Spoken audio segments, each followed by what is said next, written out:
Now, for the last keynote session for the day, I would request Mr. Harshit, who is the Secretary, Honorary Secretary of ISQ Jamshedpur chapter, to please come forward and take over as the chair for this particular session. Yeah, thank you very much, sir, for giving me this opportunity. Really, it is a very great moment for all of us. And it is the last session, and there is always challenge in the last session, but this session will be very interesting session. So let me first welcome Dr. Pankaj Kumar. And as you know that I have worked for so many years with him. So I think I feel myself very fortunate to introduce my Sensei, you can say, Mr. Dr. Pankaj Kumar. So let me give his brief introduction. Sir, if you can come here. As Dr. Edward Deming once told that it is not enough to do your best. You must know what to do and then do your best. So it is very apt for Dr. Pankaj Kumar. He knew what is the mission of his profession, and then he actually worked throughout his professional career and going forward also in the area of TQM. So he is a very well-known personality in the area of TQM. Let me give his brief introduction. It will take some time. Yeah, so far his qualifications concerned, he is Bachelor in Mechanical Engineering from Motilal Nehru Institute, Allahabad. Then he did his MTech in Industrial Engineering from IIT New Delhi. And nevertheless, the best one which came just 2 years back, that is PhD from Industrial and System Engineering Department of IIT Kharagpur. Big round of applause for Mr. Pankaj Kumar. So far his work is concerned, he joined Tata Steel as graduate trainee in 1986. He is a lead assessor for ISO 9001, ISO 14001, and ISO 18001 management system. He is a certified and well-known personality in the area of TPM, and he is a certified instructor from Japan Institute of Plant Maintenance, GIPM, in 2000. He is also certified Six Sigma Black Belt from IG India. As you know that MIQ is doing a great job in terms of spreading qualification in quality management. So Dr. Pankaj Kumar, I think he was one of the first batch students of MIQ Nasik. He did his postgraduate diploma in quality management. He is Tata Business Excellence Model Assessor. He has done a lot of TPM and TQM facilitation, not only in Tata Steel, but also all across various industries. He is well known now, and he is well known now for his daily management book, and Dr. Ando is also here. So both of them actually wrote this book, Daily Management, the TQM Way, the Key Success in India, and now it is supposed to be a Bible for daily management implementation.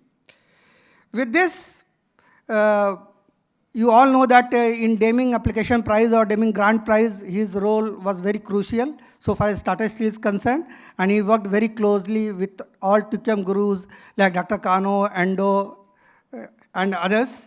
So let me again request Dr. Pankaj Kumar to share his views about his topic, Learning with Sensei. Thank you. Thank you, Nisit, for the nice introduction. I also like to take this opportunity to thank Indian Society for Quality and its Governing Council for giving me this honor, and also privilege to be here and sharing some of my thoughts on this subject. Some of you may be aware that last week, from 1st of December, I superannuated from Tata Steel after putting 37 years of service to the company. And out of the 37 years, more than 20 years I was associated with the corporate TQM and the Business Excellence Group. And it was my proud privilege that most of the recognition Tata Steel got in the field of quality management and business excellence, I was part of the corporate group which facilitated this. So be it JIDQB award, which is, as you know, is based on TBM framework, which is based on Malcolm Baldrige National Quality Award. And when we became the first company in Tata Group to get this award in 2000. Be it CI Exim Award for Performance Excellence, which we got again in 2000. Be it a Deming Application Prize in 2008, Deming Grand Prize in 2012, and the most recent, again, based on the TPM framework, we got a Benchmark Leadership Award, which is given to a company who crosses 750 marks out of 1,000 possible. And we became the second company in Tata Group after TCS to get this recognition. It was my proud privilege that I was part of all these, all this journey when Tata Steel was getting this. Total quality management or business excellence has been a very long journey in Tata Steel, started in early 90s. And I think many people, and since morning, I think when we started today, we paid homage to Dr. J.J. Irani. And as Mr. Mehta said, he was the person who pioneered and who founded the quality management journey in Tata Steel, way back in late 80s and early 90s. And during his regime, we got the JIDQB award and the CI Exim award in the year 2000. After he retired, Mr. Muthuraman took over, and we also heard him in the morning, also touched about what sort of thing he promoted in quality management and business excellence, which finally we ended getting a 2008 the Deming Application Prize for the steel business. And he also spoke about the quality journey of Tata Steel, because quality management journey of Tata Steel has been spoken and shared very widely in various platforms, not only within Tata Group of companies, but also at national level. Some of you would have attended that in the quality month of November, ISQ organized 4 sessions. And the last session was by Mr. H. Narurkar, our ex-managing director. And he primarily touched about, for the whole 1.5 hour session, what was the Tata Steel journey on total quality management, which finally ended at DGP. Today, in the evening function, you will also hear Mr. T.B. Narendran, our present CEO and MD, although he's not physically present here, but we'll see his message. Once he's getting this JMCG Tata Award, he also will touch about what he has done or contributed to the company in this journey. So why I'm saying this is that I will not touch upon this, because I think you have heard from the people who has driven the whole journey about. So I will not touch about what we did in Tata Steel on the TQM journey. In place of that, I will just try to share with you some of my learnings when I got a privilege of working with many Japanese gurus while the journey of TQM or business excellence over years. As I think it has been said in the morning also, Tata Steel's TQM journey has been 30 plus years old. While we had our first organized improvement scheme as a scheme to involve all levels of employees in improvement activities way back in 1940s. Very structured TQM initiation happened sometime in early 90s when Dr. Rani came back from Jusei, what Mr. Mehta mentioned. And I recall in 1989 or 90, he said, after seeing many Japanese companies and knowing first time about what is Deming and what is Deming Application Prize, he has given us a target that in 1995, we must win Deming Prize. Although we took 13 more years to actually win that in 2008. But I think this is the task here given in 1989 or 1990. And we formed a first time a total quality implementation group to take these initiatives further. And then whether it is certification of ISO standards, whether 9,000 or 14,000 or OSAS or other things to start with to make a very strong foundation, whether it is Juran's quality improvement project journey, whether it is employee involvement through small group activities and Kaizens, whether it is value engineering, whether it is benchmarking, whether it is TPM, total productive maintenance, whether it is theory of constraints, and the later total quality management. All these initiatives started from 90 onwards till early 2000, 2005, 2006. One good thing which happened in Tata Steel is that whenever we decided to start an initiative, we said we have to first learn. I think Professor Ando mentioned about this. Developing competence is very, very important to have a right way of implementing an initiative. We didn't want to take any chance to hear from any second, third hand. So we said, okay, whenever we have an initiative, we will always go to the institute or the people who started this initiative, who started the initiative in the world. So say, for example, when we wanted to implement TPM, we went to JIPM and we had so many JIPM consultants coming to us and helping us. Finally, we got few of our plants getting JIPM certified. When we wanted to do benchmarking, because we wanted to become the most cost competitive steel plant in the world, we said, let's call Robert Camp, who started this concept worldwide. Mr. Camp visited 3 times to Jamshedpur and taught some of us what is benchmarking and how to do benchmarking. When we wanted to do TOC, because our supply chain and marketing sales area, we found a huge gap and we must do something. So we called none other than William Goldrat, and he came 4 times to Jamshedpur to teach us what is TOC. And then, as you all know, when we started our TQM journey in 2004, 2005, we had none other than Dr. Noiraki Kano, Professor Yukiri Ando, Dr. Shu Yamada, 3 people helping us for what last 8 to 9 years, how to understand these concepts and then how to implement that. So what I will try to do is, with each one of them, I had a privilege to working with them for many years. And then, although there have been a huge number of learnings, but I will share some of them which I personally felt very, very important. I personally learned a lot through them. So I will start with my first learning with when we had invited Professor Shuda once to Jamshedpur. Somewhere in early 2000, when having won the JIDQB award, but still not happy that our systems are still really working well or not, Mr. Muthuranaman has contacted Mr. Shuda, and after a lot of problem, finally, he convinced him, and he came to Jamshedpur for a day. We had lined up a meeting with him, with our MD and all vice president in a boardroom, and he said, we will tell him about what we have done all these days, what are the issues, and then we will take his view after that. Without knowing much about Professor Shuda, most of us have not met him. So I recall we started in the morning in the boardroom, and Mr. Muthuraman made a 1-hour presentation to him about the steel plant and what do we do, and we had a lot of presentations lined up. And after hearing him for about an hour, he said, yeah, I know enough about Tata Steel, but so I don't want to hear any more presentations. I want to go and see what you do, which we had not planned actually. He said, no, I want to go and see the plant. How do you work?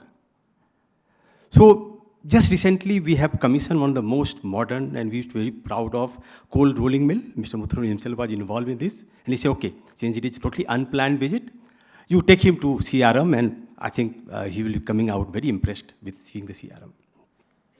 So I recall I had taken him to CRM, and I asked him, sir, how much time you have and what you like to see. He said, you take me to the place where the operations start.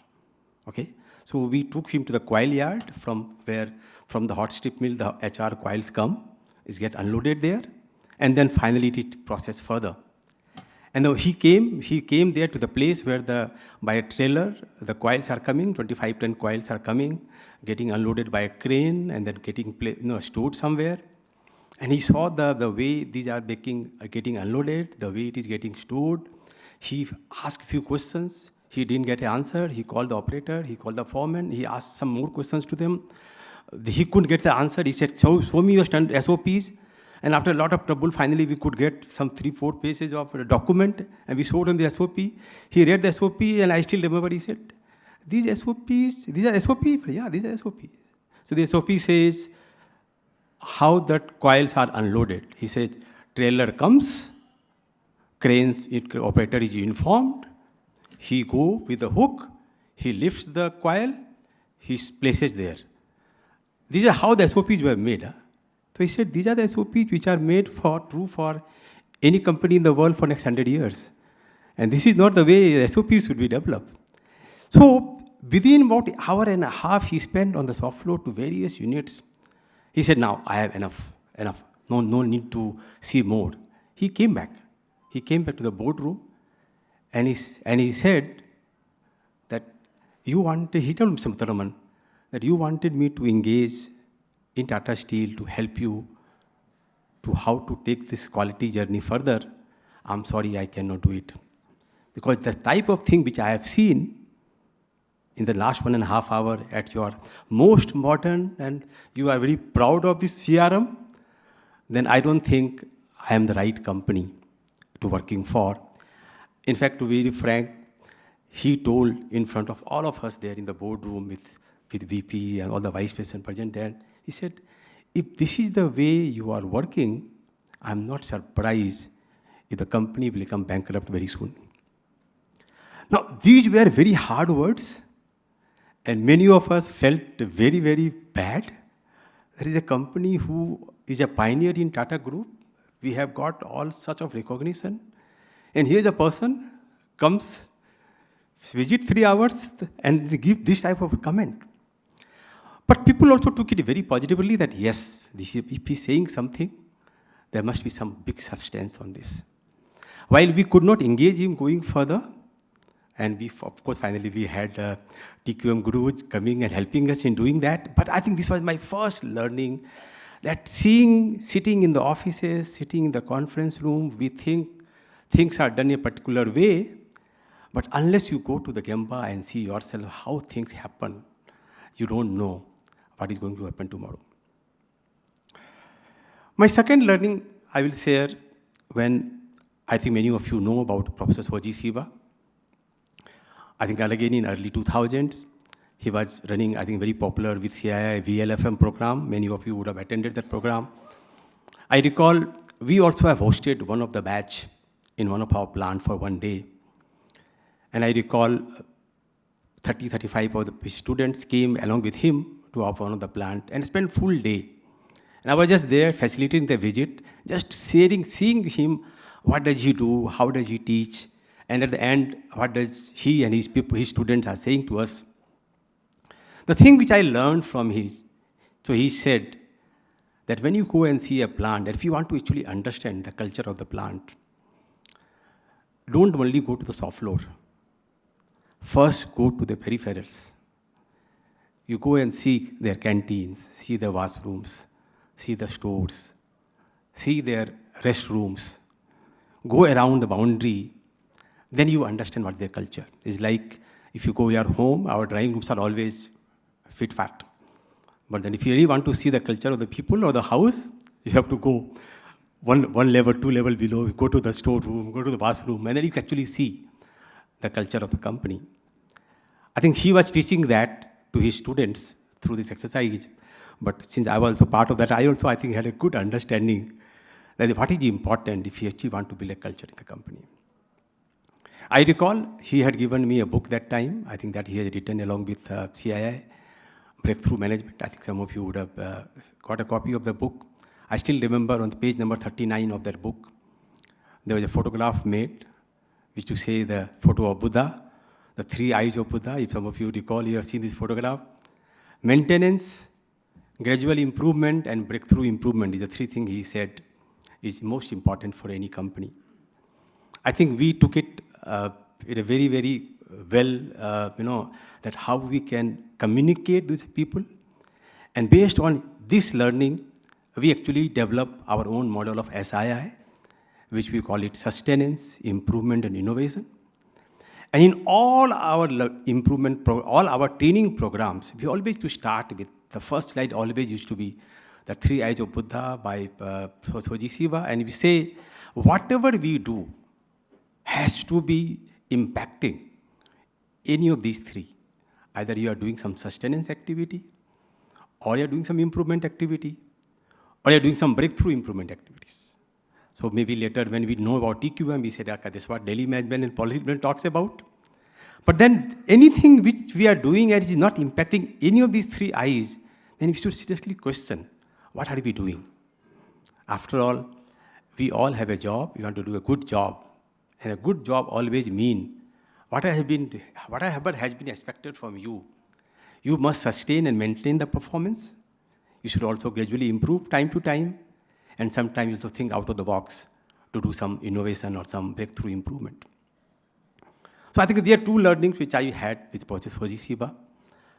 Dr. Kano, of course, was with us for about 9 years, every year coming for about 6 times, every time for about a week. I think we have spent more than 200 days. And whenever Dr. Kano and Professor Ando used to come to Jamshedpur, all of our people in TQM group will be along with them throughout the day, because every sentence or everything they will speak will have a word of wisdom, and we didn't want to miss a single word of them.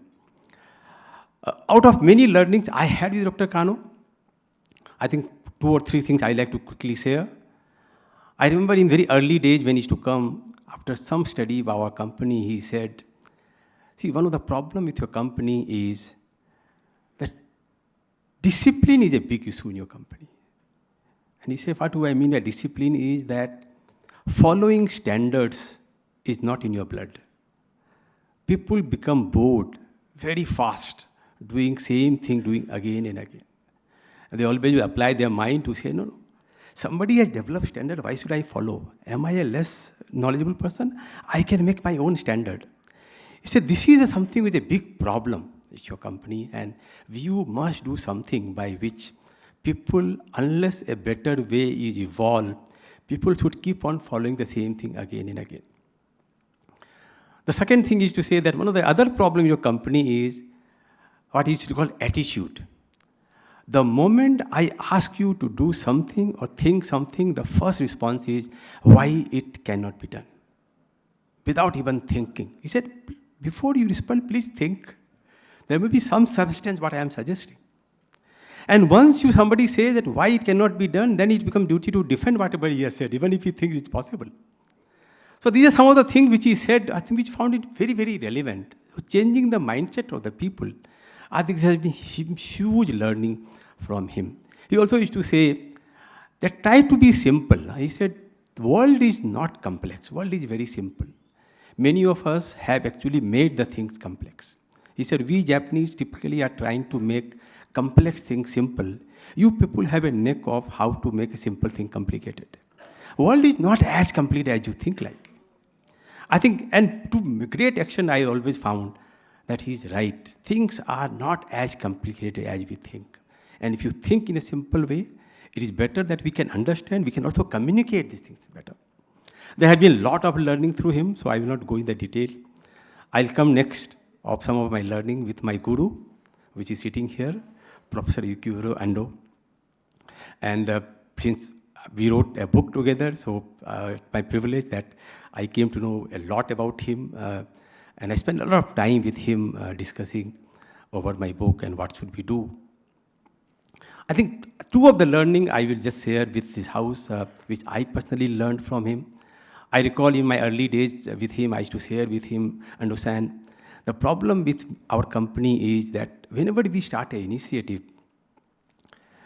we do it well, and we do it very fast, and we achieve good result. But after some time, it doesn't become as sustainable as it should be, and people's interest are going down.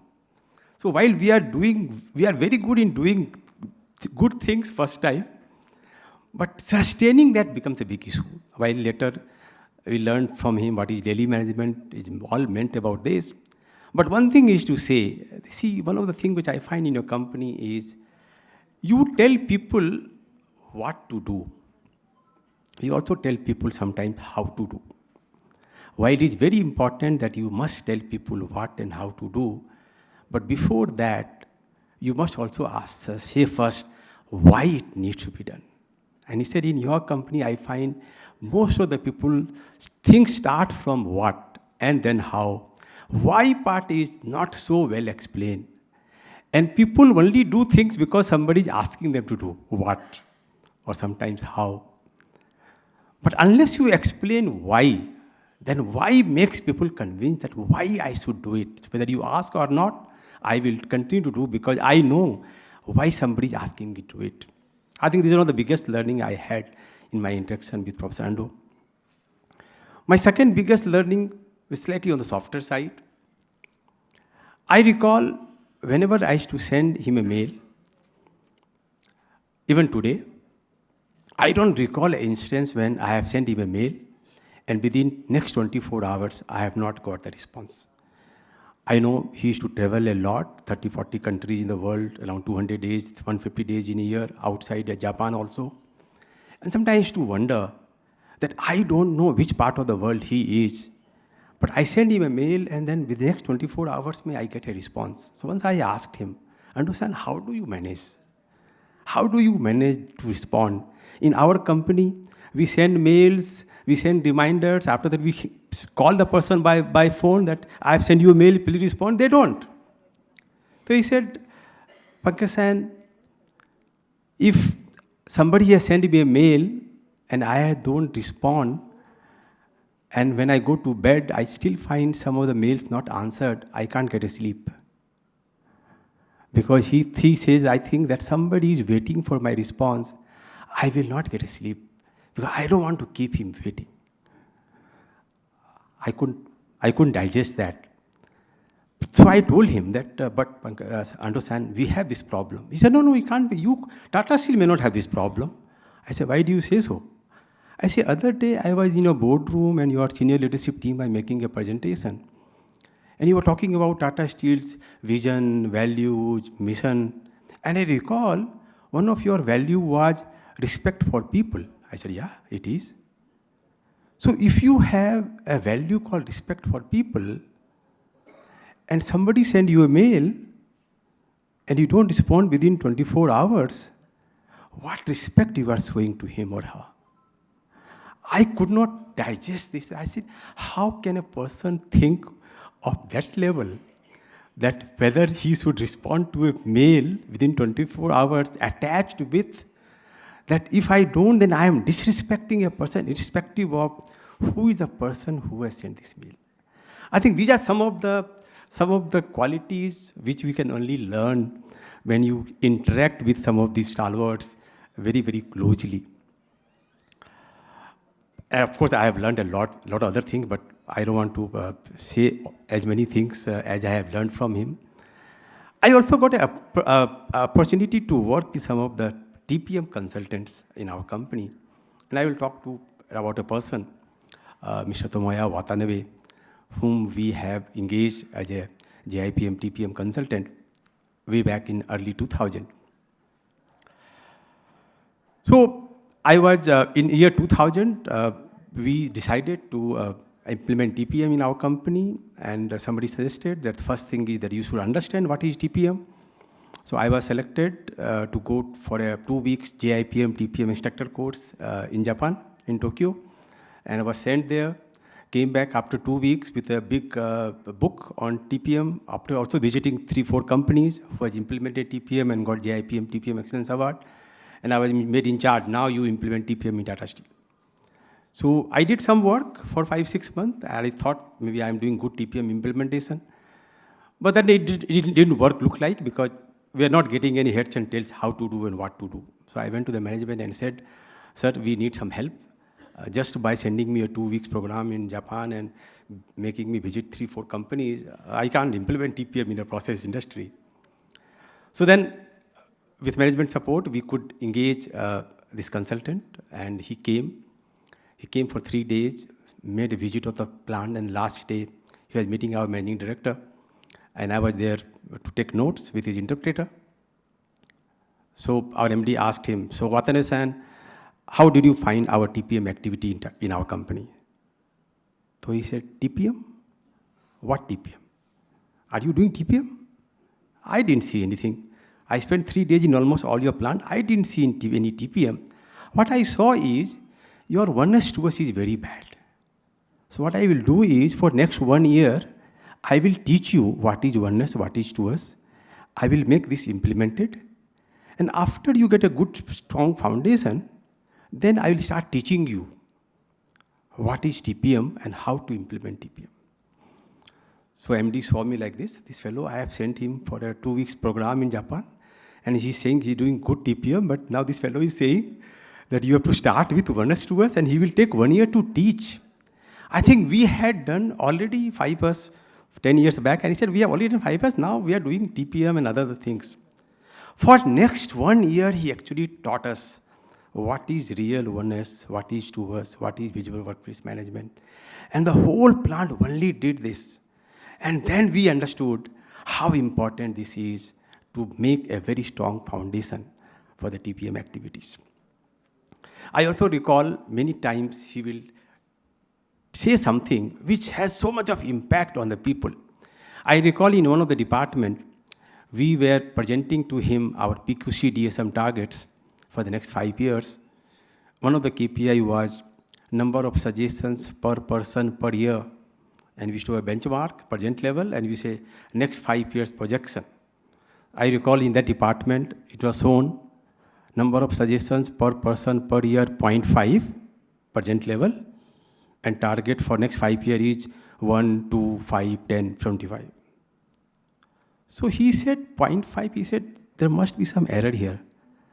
I said, error? Is it 0.5? Yes, it's right. Are you sure it's 0.5? I said, yeah, 0.5.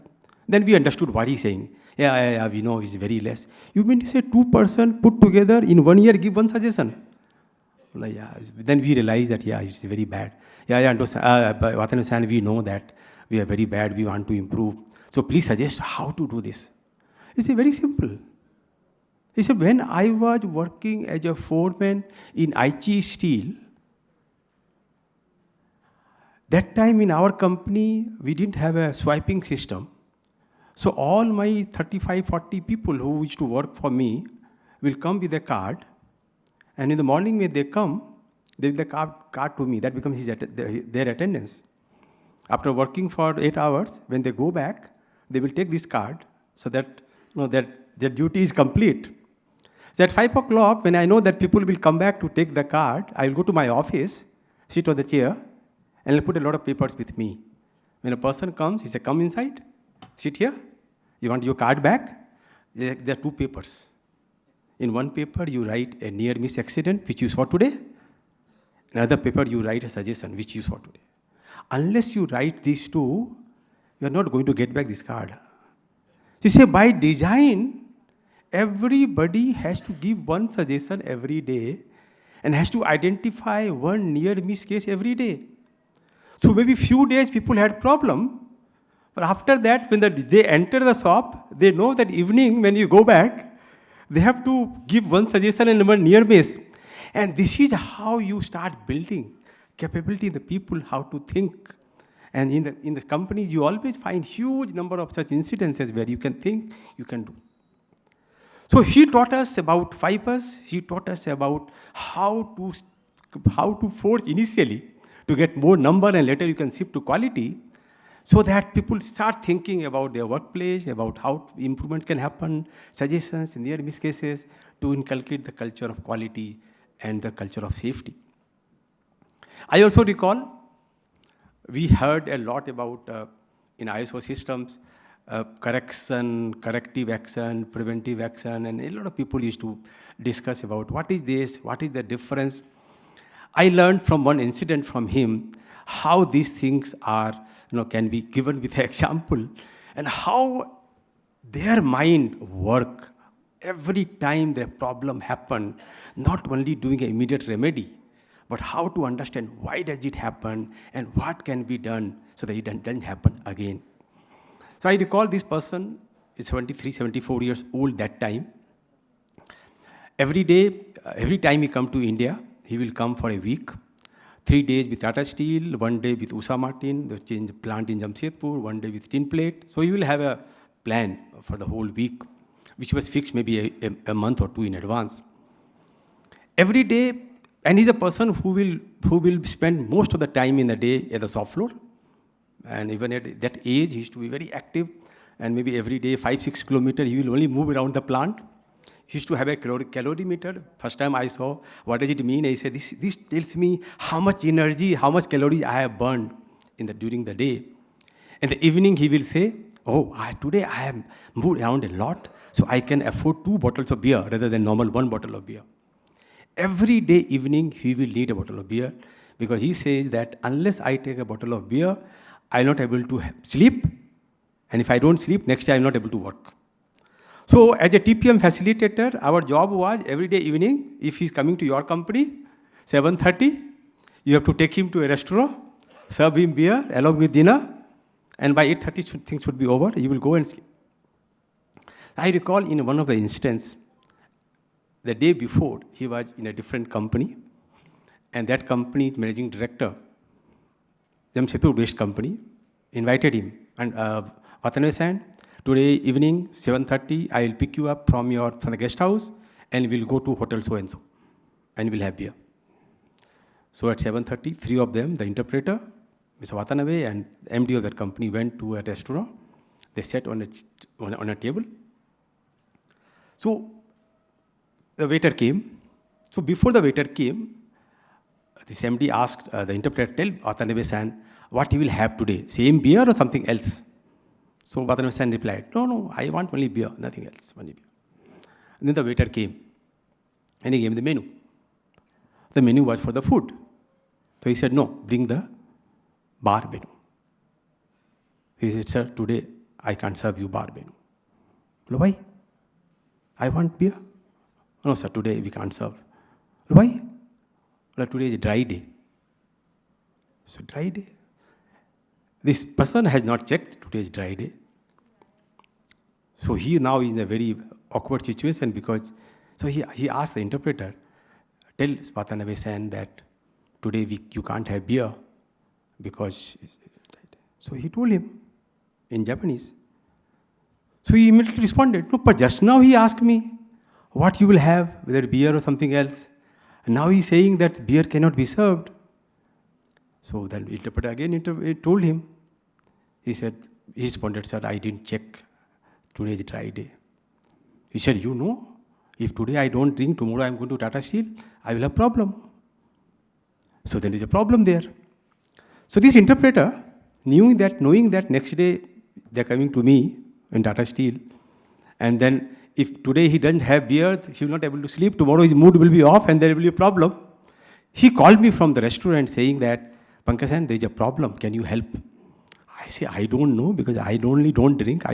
Today being a dry day, I don't know how we'll manage. He said, but there's going to be a problem, please see. So I had a friend who was a secretary of one of the club. So I told him, yeah, can you help? He said, no, we can't serve the drinks in the club. But what we can do is we have a guest house in the club. I can book a room for him. Okay, he can come to the room. In the room, we can serve him.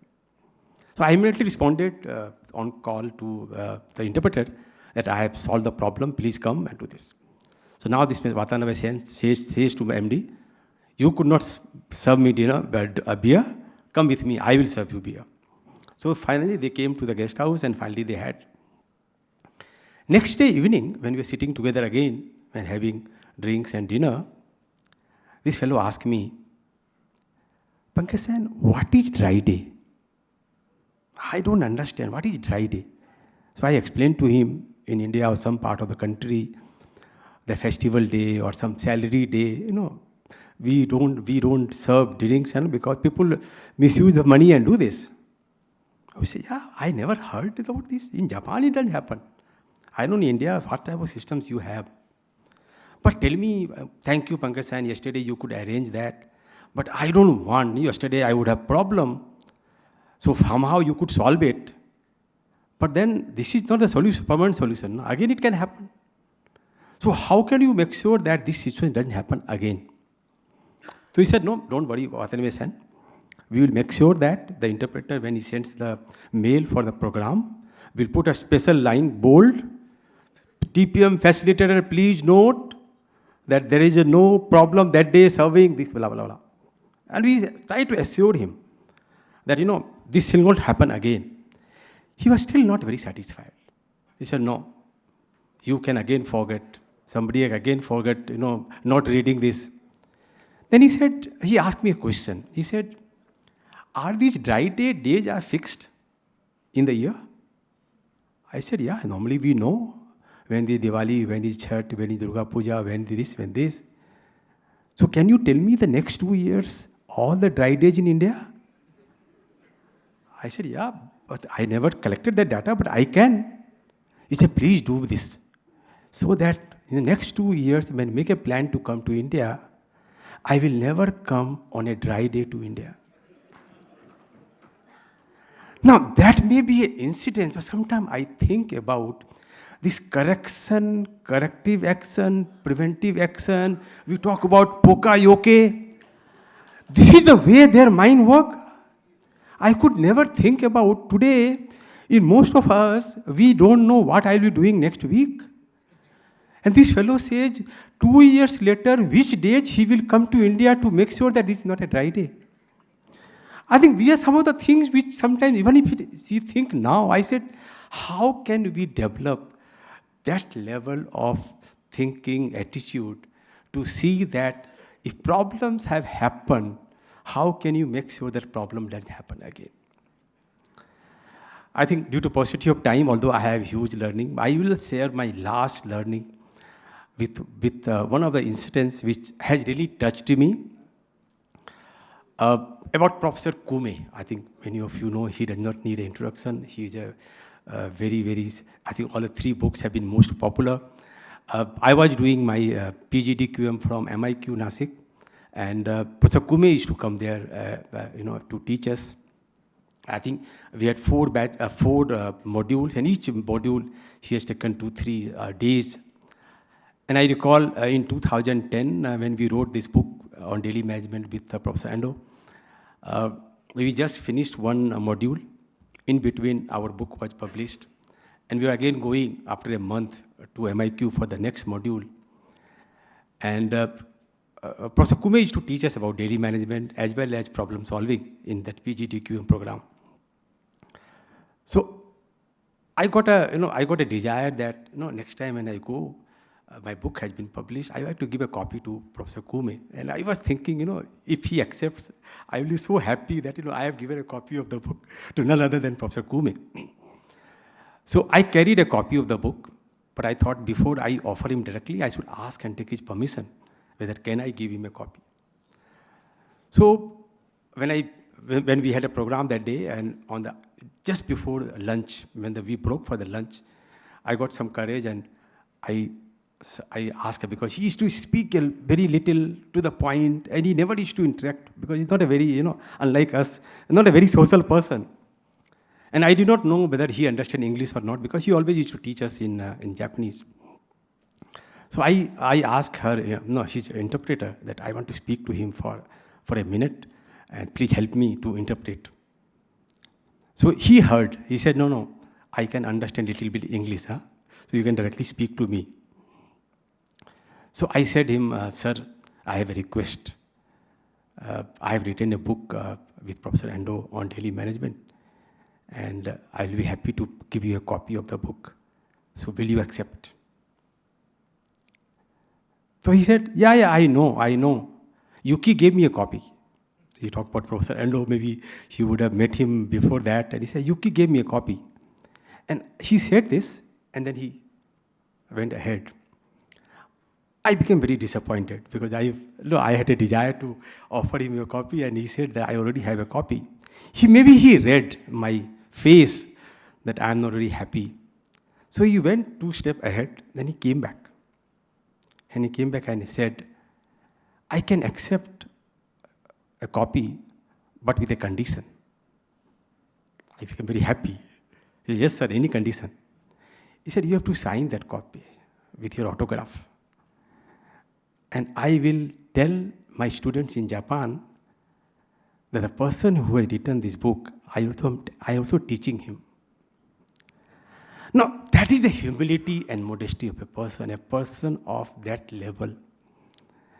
And this is something which I find in most of the Japanese guru I have come across. I don't talk about many companies in India, but I talk in my company. There used to be a time when I always used to feel that we know that much, but we speak this much. When I was doing my PhD from IIT Kharagpur, I saw examples of professors. They know so much, but they speak very modest, humble people. Most of the Japanese I have come across also fall in the same category, much, much higher level. They know so much of knowledge, but always speak with so much of humility, so much of modesty. So these are some of the learning which I thought I will share with you. It has been a wonderful learning through many of these senseis which I have been associated with. Understanding, implementing, I think Mahesh was saying in the beginning that knowledge you can get from anywhere. I think nowadays there is no dearth of knowledge. If you want to unlearn something, you can always go to multiple forums to learn. I think the more important thing is how do you learn and how do you learn applying the concepts. I think applied knowledge is something which I always find there's a dearth of resources on this. So my request to all of you and to all the people is that learn the concept, implement it, get more in-depth understanding, insight about this, and that actually makes you more and more matured about how these concepts can be better used in the real life. Thanks for giving me this opportunity, and thank you. Yeah, no. So, big round of applause for Dr. Pankaj Kumar.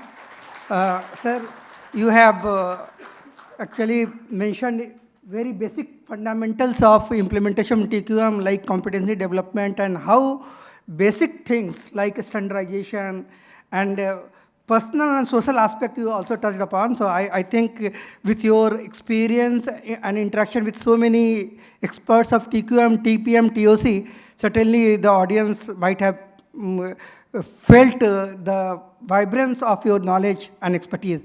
Now I will request Anderson, please come here. I think there cannot be more important moment than this. Just giving Dronacharya award to Dr. Pankaj Kumar.